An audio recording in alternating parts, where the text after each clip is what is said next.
pas waktu awal panen kemarin di awal bulan 3 ada informasi mengenai peraturan kan, peraturan larangan untuk membakar lahan. Jadi pihak masyarakat banyak yang ingin protes lah gitu. Kalau tanpa solusi buat masyarakat gimana gitu. Kalau tidak bakar lahan gimana kami mau cari makan gitu kan. Karena lahan di sini beda dengan di daerah hilir.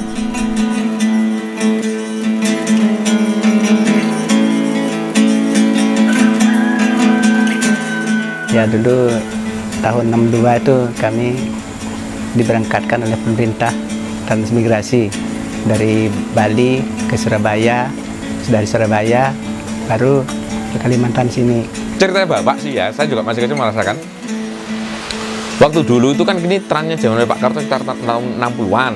Kita kan juga, mohon maaf, ada pembauran antara petani lokal, petani yang dari pendatang itu sudah pembauran, sudah bisa mengenal dan mengolah gambut itu sendiri. Memang kalau kami dari Bali itu kan jelas lain cara menggunakan alat kan gitu dengan di sini gitu. Bekerja dengan mereka, jadi di sana melihat mereka kerja, cara nabasnya, juga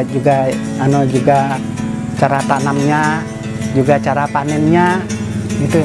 Pak, kalau memang nggak keberatan kita ini mau ngobrol nih sama bapak-bapak petani sawah di sini gitu. Petani di daerah Pelingkau itu mereka cerita dari awal begini.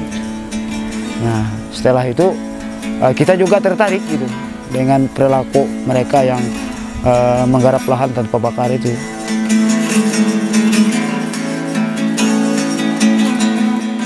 Kelapa itu kan kebiasaan dari dasar sana, daerah asal orang tua dulu mungkin kan banyak kelapa di Bali sana. Sampai sini tanam mereka bagus.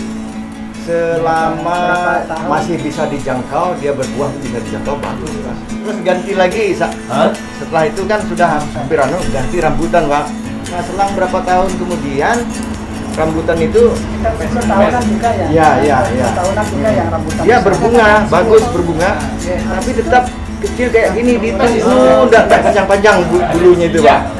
Terus ada kulit dulu aja. Akhirnya tebang, tanam karet. Berapa kali itu? Karena perubahan airnya sudah tanahnya sudah humusnya sudah kurang, menurun gitu. Dari padi dengan berkebun tuh memang berbeda. Kalau kebun itu tanah sudah dibuat gundukan.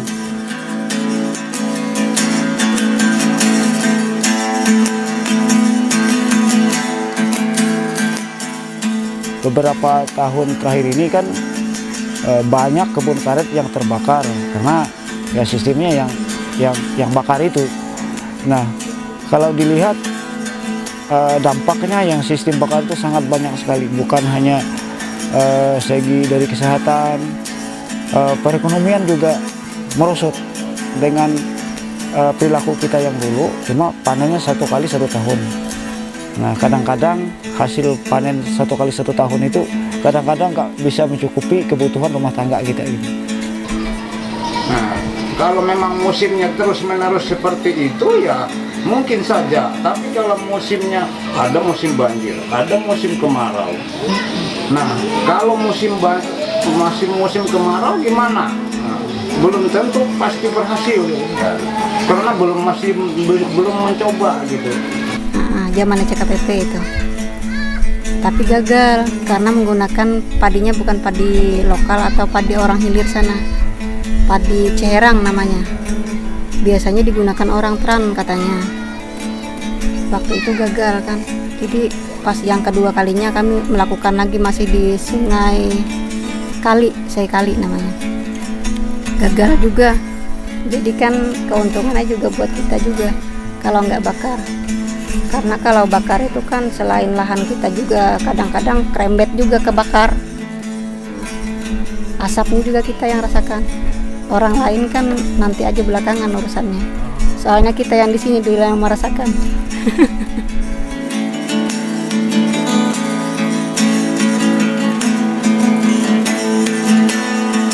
Ide dari kami salah satu kelompok tani lah yang melakukan kegiatan yaitu uji coba penanaman yang kedua kalinya itu tentang padi lokal dengan sistem tanpa bakar. Setelah ditebas itu kan dibiarkan, kalau nggak salah lebih dua minggu habis ditebas itu dibiarkan membusuk dulu. Kalau sudah kelihatan busuk dan rumputnya mati, batang jeraminya itu juga mati, baru dicangkul balik. Iya, tanahnya kita di atas, jadi jeraminya tuh ditenggelamkan di bawah. Luasan yang kita lakukan dengan uji coba ini 3 hektar aja. Mungkin kalau dihitung-hitung sekitar mungkin sekitar 20-an kakak lah yang ikut terlibat dalam melakukan uji coba ini. Jadi mudah-mudahan kedepannya kita bisa berhasil. Jadi nantinya ya setidak-tidaknya bisa salah satu sebagai contoh untuk warga yang lain.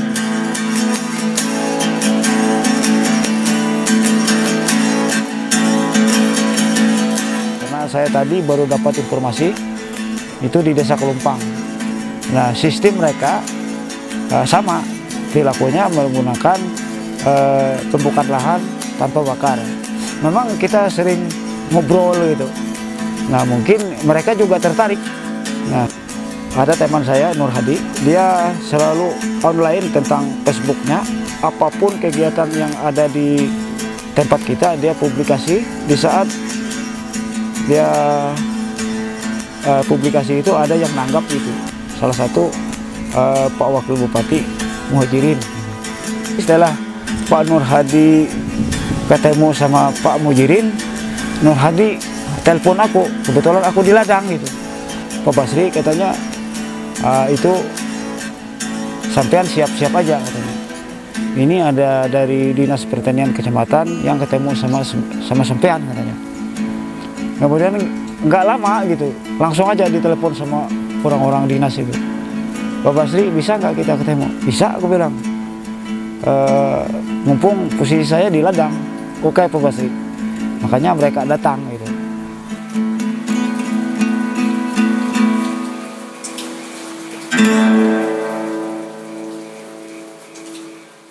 Ya, siapa tahu ini salah satu jalan yang terbaik dan bisa meningkatkan hasil panen gitu.